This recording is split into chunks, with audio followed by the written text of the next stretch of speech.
नमस्कार, राजस्थान स्पेशल में आप सभी का स्वागत है। मैं हूं आपके साथ नलिनी सिंह पालीवाल। जयपुर में विधानसभा अध्यक्ष देवनानी ने विधानसभा में राज्य सरकार के मुख्य सचिव सहित वरिष्ठ अधिकारियों की एक उच्च स्तरीय बैठक बुलाई। बैठक में विभिन्न विभागों के अतिरिक्त मुख्य सचिव, प्रमुख शासन सचिव सहित प्रशासनिक अधिकारीगण मौजूद थे। वहीं देवनानी ने कहा कि 16वीं विधानसभा के आगामी सत्र के आरंभ होने से पहले पूर्व सत्र में पूछे गए सभी प्रश्नों, ध्यान आकर्षण और विशेष उल्लेख प्रस्ताव के जवाब आवश्यक रूप से प्राप्त हो जाने चाहिए। साथ ही देवनानी ने कहा कि कार्यपालिका को विधायिका के प्रति जवाबदेही बनना होगा। पिछले कुछ वर्षों से कार्यपालिका विधायी कार्यों को गंभीरता से नहीं ले रही है। कार्यपालिका की विधायी कार्यों में कोताही बर्दाश्त नहीं की जाएगी। साथ ही विधायक गण की तरफ से पूछे जा रहे प्रश्नों, ध्यान आकर्षण और विशेष उल्लेख के प्रस्ताव के जवाब नियमित समय सीमा में विधानसभा को आवश्यक रूप से भेजा जाना भी सभी अधिकारियों को सुनिश्चित करेंगे।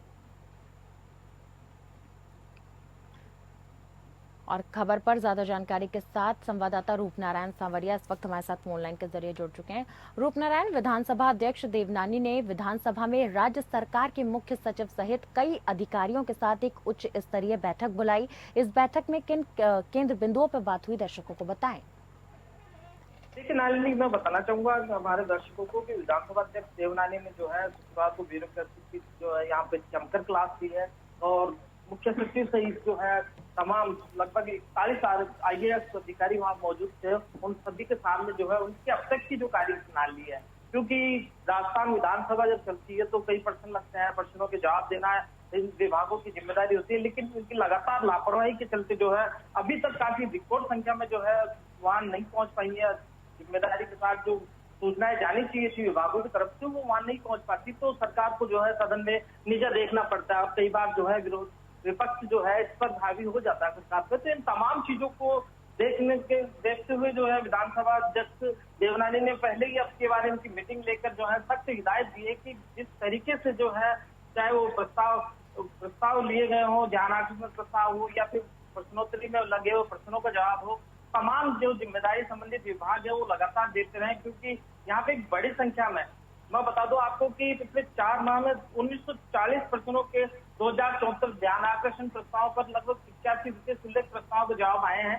लेकिन इनके अलावा जो बड़ी संख्या में कई विभाग जो है वो जवाब नहीं दे पा रहे, लगातार जो है उनको कहा जा रहा है। और अब की बार जो है यहाँ पे देवनानी ने सख्त निर्देश दिया है कि ये जो समस्या है वो आगे ना रहे, दोबारा जो है इस तरीके की बैठक बुलाने का उन्हें जो है मौका ना मिले और अधिकारी जो है इस पर लगातार ध्यान दें ताकि जो है सरकार हर चीज का जवाब जो है सदन में दे सके। जी बिल्कुल, आप ज्यादा जानकारी के साथ रूपनारायण लगातार आप बने रहिए हमारे साथ। मुख्यमंत्री भजनलाल शर्मा ने शुक्रवार को नरेंद्र मोदी को संसद में राष्ट्रीय जनतांत्रिक गठबंधन यानी कि NDA के संसदीय दल का नेता चुने जाने पर बधाई दी है। सीएम शर्मा ने कहा कि पिछले 10 वर्षों में प्रधानमंत्री नरेंद्र मोदी के नेतृत्व में केंद्र सरकार की जनहितकारी योजनाओं और ऐतिहासिक निर्णयों से किसान, युवा, महिला और गरीब वर्ग का सामाजिक और आर्थिक उत्थान और सशक्तिकरण सुनिश्चित हुआ है। साथ ही संपूर्ण विश्व में भारत की प्रतिष्ठा मजबूत राष्ट्र के रूप में स्थापित हुई है। मुख्यमंत्री ने कहा कि नरेंद्र मोदी के प्रधानमंत्री के रूप में तीसरे कार्यकाल में भारत विश्व की तीसरी बड़ी अर्थव्यवस्था बनेगा और उनके नेतृत्व में विकसित भारत का संकल्प निश्चित रूप से पूर्ण होगा। और लगातार खबर पर ज्यादा जानकारी के साथ संवाददाता रूपनारायण सांवरिया हमारे साथ बने हुए हैं। रूपनारायण, मुख्यमंत्री भजनलाल शर्मा ने शुक्रवार को नरेंद्र मोदी को संसद में NDA के संसदीय दल का नेता चुने जाने पर बधाई दी और साथ ही साथ प्रधानमंत्री के कामों की सराहना भी की। जी बिल्कुल नालिनी, मैं बताना चाहूंगा कि जैसे ही कल प्रधानमंत्री नरेंद्र मोदी को जो है NDA का नेता चुना गया उसके बाद जो है तमाम प्रदेशों के मुख्यमंत्री वहाँ मौजूद थे, भारतीय जनता पार्टी की जितनी भी सरकार है, और उनमें से जो है राजस्थान के मुख्यमंत्री भजनलाल शर्मा भी वहाँ थे और उन्होंने जो है प्रधानमंत्री को बधाई देते हुए प्रधानमंत्री के अब तक के जो कार्य है उनका बखान तो किया ही किया, साथ ही में जो है अब ये विश्वास जताया कि आगामी जो समय है उसमें भारत को तीसरी विश्व स्तरीय जो अर्थव्यवस्था बनाने का स्वप्न जो प्रधानमंत्री नरेंद्र मोदी ने देखा है वो पूरा करेंगे और लगातार जो है भारत के विकास में अपना जो विजन है नरेंद्र मोदी का उसे इम्प्लीमेंट करते हुए जो है भारत को विश्व की बड़ी शक्ति बनाने का यहाँ प्रयास करेंगे। तो ये शुभकामनाओं के साथ साथ जो है उन्होंने मुख्यमंत्री भजनलाल शर्मा ने जो है यहाँ पे आशा विश्वास जताया है कि नरेंद्र मोदी के नेतृत्व में जो है भारत देश उत्तरोत्तर जो है प्रगति करेगा और विकास की नई आधारशिला रखेगा। जी नाली जी, ज्यादा जानकारी के साथ आप रूपनारायण लगातार बने रहिए हमारे साथ। चिकित्सा और स्वास्थ्य विभाग की अतिरिक्त मुख्य सचिव शुभ्रा सिंह ने कहा कि सवाई मानसिंह अस्पताल राज्य का सबसे बड़ा अस्पताल है और देश भर में उच्च स्तरीय उपचार और आधुनिक स्वास्थ्य सुविधाओं के लिए जाना जाता है। उन्होंने कहा कि मरीजों के अत्यधिक भार को देखते हुए यहां आवश्यक कार्यों में किसी तरह का विलंब न हो, रोगी को केंद्र में रखकर गुणवत्तापूर्ण उपचार के लिए जरूरी कार्यों के RMRS की राशि का युक्ति संगत उपयोग करते हुए तत्काल प्रभाव से पूरा किया जाए। शुभ्रा सिंह ने शुक्रवार को SMS अस्पताल में आयोजित RMRS की बैठक को संबोधित कर रही थीं। उन्होंने निर्देश दिए कि अस्पताल में स्वास्थ्य सेवाओं को बेहतर बनाने के लिए तकनीक का अधिकाधिक उपयोग सुनिश्चित किया जाए। उन्होंने इसके लिए IHMS के सभी मॉड्यूल्स चरणबद्ध रूप से लागू करने के निर्देश दिए। उन्होंने कहा कि अस्पताल में रोगियों और परिजनों को किसी तरह की परेशानियां नहीं हो, इसके लिए अस्पताल प्रबंधन को और सुदृढ़ किया जाए। और आपको बता दें कि ज्यादा जानकारी के साथ लगातार संवाददाता रूपनारायण हमारे साथ बने हुए हैं। और रूपनारायण, चिकित्सा और स्वास्थ्य विभाग की अतिरिक्त मुख्य सचिव शुभ्रा सिंह ने सवाई मानसिंह अस्पताल राज्य का सबसे बड़ा अस्पताल है ये जिक्र करते हुए तमाम अधिकारियों को उच्च चिकित्सा व्यवस्था बनाए रखने के आदेश दिए हैं। क्या कुछ इस बैठक में खास रहा, दर्शकों को बताएं। अस्पताल जो है राजस्थान में ही नहीं वरन पूरे देश में जो है अपना विशेष स्थान रखते हैं और लगातार जो है यहाँ पे जहाँ राज्य के मरीज आते हैं पूरे राजस्थान से, वहीं पे जो है कई मरीज जो है अन्य स्टेट से भी आते हैं और लगातार जो है यहाँ पे मरीजों की संख्या काफी बड़ी संख्या में रहती है। यहाँ पे जो है मुख्य चिकित्सा सचिव शुभ्रा सिंह ने जो है निर्देश देते हुए तमाम अधिकारियों को ये सुनिश्चित करने के लिए कहा है कि परिजन और रोगियों को किसी तरीके की कोई परेशानी ना हो। उनको जो बजट आवंटित किया गया वो बजट को है निश्चित समय पर जो है खर्च करे। जिन सुविधाओं की यहाँ जरूरत है वो तमाम सुविधाएं, चूंकि अभी गर्मी का माहौल राजस्थान में और गर्मी में जो है कूलर वगैरह जो है ये सारी समझिए फेल हो रहे हैं इस टाइम गर्मी के लगातार बढ़ते रहने से, तो इनको ज्यादा से ज्यादा खरीद कर जो है जनता को सारी सुविधाएं प्रदान करने का यहाँ पे निर्देश देती हुई नजर आई। और तमाम जो है अधिकारियों को ये कहा गया कि किसी भी तरीके से जो है आने वाले रोगी और उनके परिजनों को कोई समस्या ना हो, कोई परेशानी ना हो, इनका पूरा ध्यान रखा जाए। जी नाली जी, बहुत बहुत शुक्रिया रूपनारायण आपका हमारे साथ जुड़ने के लिए और तमाम खबरों पर ज्यादा जानकारी हमारे साथ साझा करने के लिए। खबरों में आगे बढ़ते बता दूं कि भारतीय राष्ट्रीय छात्र संगठन यानी कि NSUI की राजस्थान विश्वविद्यालय की इकाई ने नीट परीक्षा में हुई धांधली को लेकर विरोध प्रदर्शन किया। NSUI के कार्यकर्ताओं ने हाथों में तख्तियां लेकर नीट परीक्षा के रिजल्ट को रिवाइज करने और पेपर लीक के दोषियों पर उचित कार्यवाही करने की मांग की है। दरअसल NSUI के कार्यकर्ताओं ने राजस्थान विश्वविद्यालय का मुख्य द्वार बंद कर अपना विरोध दर्ज करवाया। दरअसल NSUI NTA के जारी किए गए रिजल्ट को पुनः जांच कर रिवाइज करने की मांग कर रहा है। हाल ही में कोटा में हुए आत्महत्या के लिए भी NTA को जिम्मेदार मानता है।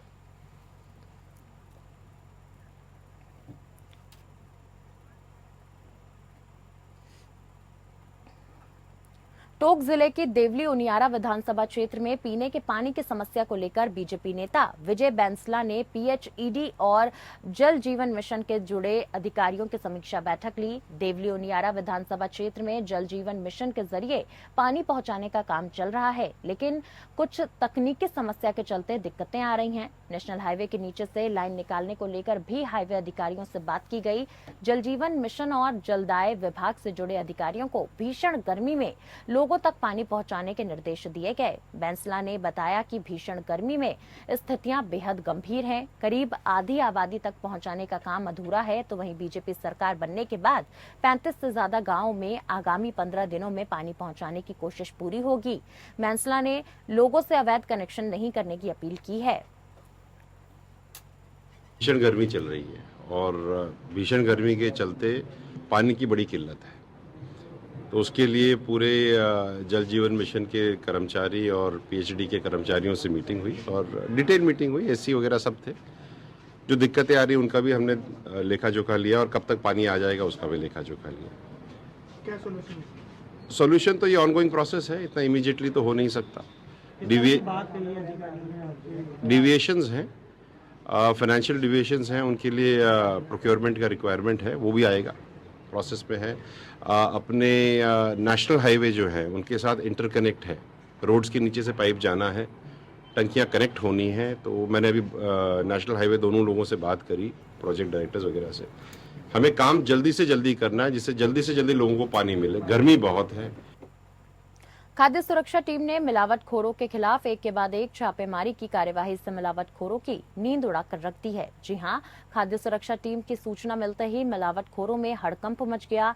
आमजन को शुद्ध और गुणवत्तापूर्ण खाद्य सामग्री उपलब्ध करवाने को लेकर चलाए जा रहे विशेष अभियान शुद्ध आहार मिलावट पर वार के तहत निवाई औद्योगिक क्षेत्र में अशोका ऑयल तेल पर छापेमारी की कार्यवाही को अंजाम दिया गया। टीम के खाद्य सुरक्षा अधिकारी सत्यनारायण गुर्जर और सुरेश शर्मा ने अशोका ऑयल मिल के सोनागारी और श्याम ब्रांड कच्ची घानी के सैंपल लेकर प्रयोगशाला भेजा। इस दौरान टीम ने तेल को देखने के बाद अमानतता और गंभीर मिलावट की आशंका को लेकर सोनागिरी ब्रांड के 1573 यानी कि 1573 किलोग्राम और श्याम ब्रांड के 380 लीटर सरसों तेल को सीज कर दिया। चिकित्सा एवं स्वास्थ्य विभाग की टीम की निवाई में बड़ी कार्रवाई सामने आई है। कार्रवाई के बाद मिलावटखोरों में हड़कंप मच गया। दरअसल टीम ने छापेमारी कार्रवाई करते हुए अशोका ऑयल मिल पर छापेमारी कार्रवाई की। कार्रवाई करते हुए टीम ने इस दौरान सोनागिरी और श्याम ब्रांड के सैंपल लिए। सैंपल के बाद टीम को गंभीर मिलावट की आशंका को लेकर टीम ने सोनागिरी ब्रांड के 1573 किलोग्राम और श्याम ब्रांड के 380 किलोग्राम सरसों तेल को सीज की कार्रवाई की है। अगर आगामी दिनों में अगर ये सत्यापित होता है तो इंडस्ट्रीज के खिलाफ बड़ी कार्रवाई की जाएगी। खबर हनुमानगढ़ के नोहर से है, जहां नोहर पुलिस ने कस्बे के विभिन्न होटलों और कैफे पर छापेमारी कर उनकी जांच की। इस दौरान डीएसपी ईश्वर सिंह और थाना प्रभारी ईश्वर आनंद शर्मा सहित पुलिस जाब्ता भी मौके पर मौजूद रहा। पुलिस ने एक होटल से छापेमारी के दौरान 5 युवकों को गिरफ्तार किया है। वहीं थाना प्रभारी ईश्वर नंद शर्मा ने बताया कि यहां टैगोर चौक के समीप सिटी पार्क होटल से 5 जनों को गिरफ्तार किया गया है। गिरफ्तार युवकों में एक होटल का मैनेजर भी है। छापेमारी के दौरान पुलिस ने होटलों से रजिस्टर आदि भी जब्त किए हैं। पिछले कुछ समय से इन होटलों में अवैध गतिविधियां संचालित होने की शिकायतें मिल रही थी, जिस पर यह कार्यवाही की गई है। आज नौर कस्बे में वरिष्ठाधिकारी नौर के नेतृत्व में हमने शहर के विभिन्न कैफे और होटलों पर चेकिंग की, छापामारी की। इस दौरान उनकी गतिविधियों की जांच की गई तथा इसी जांच के दौरान एक होटल से हमने 5 लड़कों को, जिनमें 4 कस्टमर थे और एक होटल का मैनेजर था, उनको संदिग्ध अवस्था में पाए जाने पर उनको गिरफ्तार किया गया है।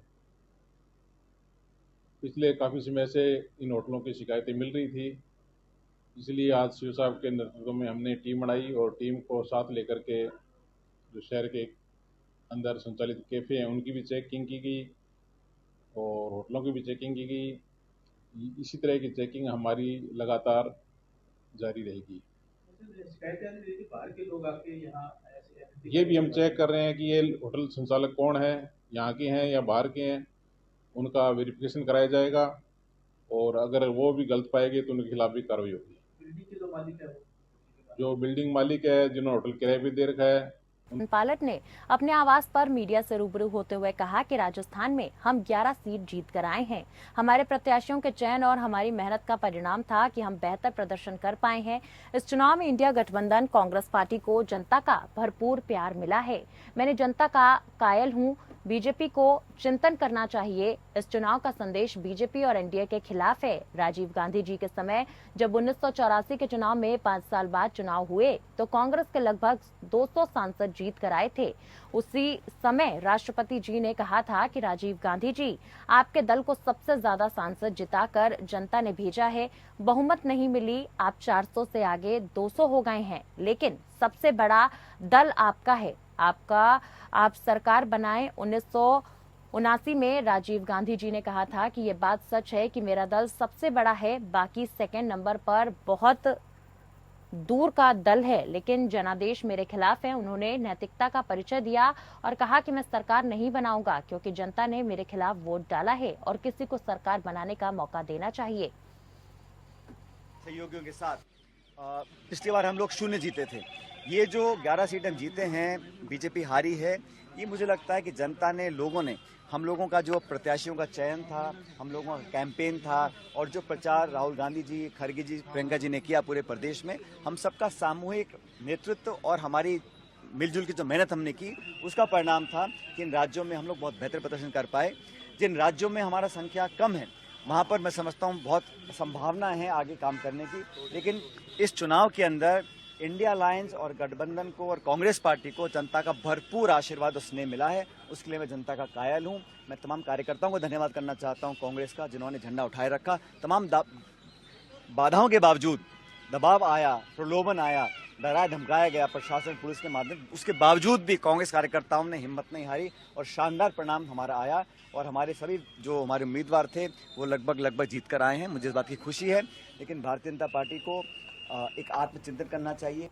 जयपुर में राज्यपाल कलराज मिश्र ने राज्य के जनजाति क्षेत्रों में सामाजिक, आर्थिक और शैक्षणिक विकास के तीव्र विकास के प्रयास किए जाने का आह्वान किया है।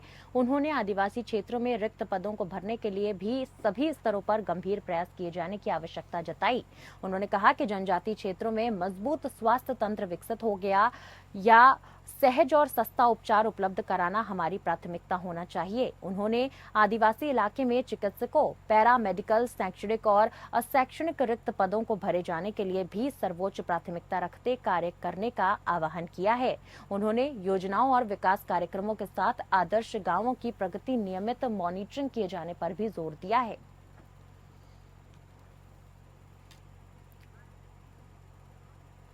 राजस्थान सरकार में कैबिनेट मंत्री और झोटवाड़ा से बीजेपी विधायक कर्नल राज्यवर्धन राठौड़ ने लोकसभा चुनाव 2024 में भारतीय जनता पार्टी की विजय पर झोटवाड़ा समेत संपूर्ण जयपुर ग्रामीण के समस्त सम्मानित मतदाताओं और ऊर्जावान कार्यकर्ताओं का हार्दिक आभार जताया है और शुभकामनाएं भी दी। कर्नल राज्यवर्धन राठौड़ ने कहा कि नया जोश और नई उम्मीद के साथ कश्मीर से लेकर कन्याकुमारी और कच्छ से लेकर कोहिमा तक जन जन के आशीर्वाद से देश में एक बार फिर मोदी सरकार बनने जा रही है।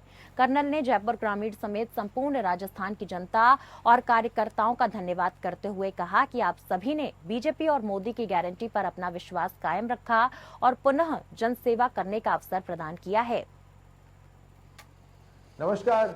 एक नया जोश, एक नई उम्मीद, कश्मीर से लेकर कन्याकुमारी तक और कच्छ से लेकर कोहिमा तक आप सबके आशीर्वाद से भारतीय जनता पार्टी और प्रधानमंत्री मोदी जी की सरकार स्थापित हुई है। राजस्थान के अंदर और खास तौर से मेरे जयपुर ग्रामीण के परिवारजनों का मैं धन्यवाद देता हूं कि आपने भारतीय जनता पार्टी पर फिर से विश्वास जताया और हमें आपका सेवा करने का मौका दिया। इस जयपुर ग्रामीण की जीत के अंदर झोटवाड़ा का जिक्र कैसे ना हो, जिन्होंने जीत का परचम लहराया। मैं झोटवाड़ा के कार्यकर्ताओं को और झोटवाड़ा के मतदाताओं को सैल्यूट करता हूं, उन्हें धन्यवाद देता हूं। राजगढ़ में जन जन के आराध्य देव भगवान जगन्नाथ महाराज की 170वीं रथ यात्रा को लेकर जगन्नाथ मेला कमेटी और शोर से तैयारियों में जुटी हुई है। महंत पूर्णदास और एडवोकेट मदन मोहन शास्त्री ने बताया कि रथ की तैयारी को देखते हुए रथ की संपूर्ण मरम्मत का कार्य पूर्ण रूप से कर लिया गया है। रथ का रंग रोगन का कार्य भी संपूर्ण हो गया है। आपको बता दें, उन्होंने आगे कहा कि रथ पूरी तरह से बिल्कुल ठीक है, रथ में किसी प्रकार की कोई कमी नहीं है। ये रथ यात्रा कस्बे के चौपड़ बाजार स्थित जगदीश जी महाराज मंदिर से 7 जुलाई को 117वीं रथ यात्रा के रूप में निकाली जाएगी।